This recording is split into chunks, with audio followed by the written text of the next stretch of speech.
Hey friends, if you wish to restart the graphics driver on your Windows computer, then please watch this video. I will guide you through the procedure. Now, what does it mean by restart? Basically, it means reinstalling the graphics card drivers, and that is how you're going to restart that.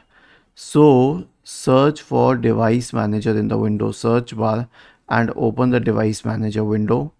Expand the list for display adapters and do it one at a time if you have multiple drivers. Right click on the first one and select uninstall device.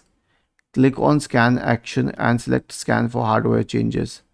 Right click on the second one and select an uninstalled device. Click on action and select scan for hardware changes. And this is how you will restart the drivers. Then you can restart your computer as well. Right click on the start button, select shutdown or sign out, and then select restart. Was this helpful?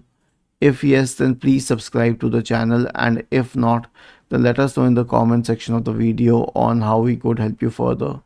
Thank you for watching this video and have a nice day.